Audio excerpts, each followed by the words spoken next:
Kinwestiyon ni Senate Minority Leader Juan Ponce Enrile kung bakit wala raw gaanong mga sundalo na kumumpas sa mga lalawigan na hinagupit ng bagyong Yolanda. Ang sagot naman ni Defense Secretary Voltaire Gazmin, may ipinadala silang tropa ng militar pero ang mga pulis daw ang pangunahing itinokang magpanatili ng kaayusan sa lugar. Nakatutok si Jam Sisante. Nawalan ng bahay at ari-arian ng marami dahil sa bagyong Yolanda. Kaya ang ilan hindi napigilang kumuha ng hindi kanila. Kaya sa pagtalakay ng Senado kanina sa proposed 2014 budget ng Department of National Defense, tinanong ni Senate Minority Leader at dating Defense Minister Juan Ponce Enrile bakit tila walang militar na kumukontrol sa sitwasyon sa mga lugar kung saan naging desperado na ang mga biktima. Why was it that the ground troops were not in place to prevent looting and mayhem in the area when they are supposed to maintain order? Sabi ni DND Secretary Voltaire Gazmin, meron namang isang platoon na ipinadala sa Tacloban. Pero pulis daw ang nakatokang magbantay sa syudad dahil sa kalamidad na katutok ang mga sundalo. Yung Tacloban earlier, before, was declared insurgency free. So hawak na ng pulis.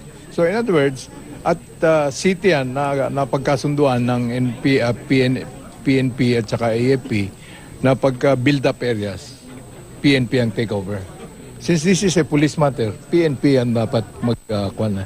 But I'm not trying to justify na walang sundalo. No? Meron sundalo pero kakaunti. Sabi ng mga senador, maaari itong magsilbing leksyon.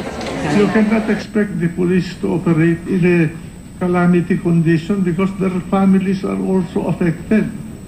That's why we have the military manpower. That is the reason why when we organize the National Disaster Control Center, the military is always the one in command. Pag merong calamity talaga, ang in charge ay ang national, yung ating military.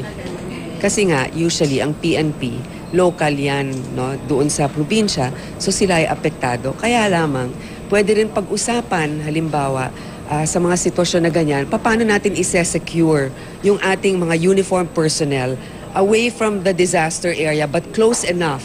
Ayon naman sa tagapagsalita ng PNP na si Senior Superintendent Ruben Theodore Sindak, agad daw silang nagpadala ng reinforcement sa binagyong mga lugar. Hindi rin daw sila nakasakay agad dahil ang binigyang prioridad ang mga sundalo.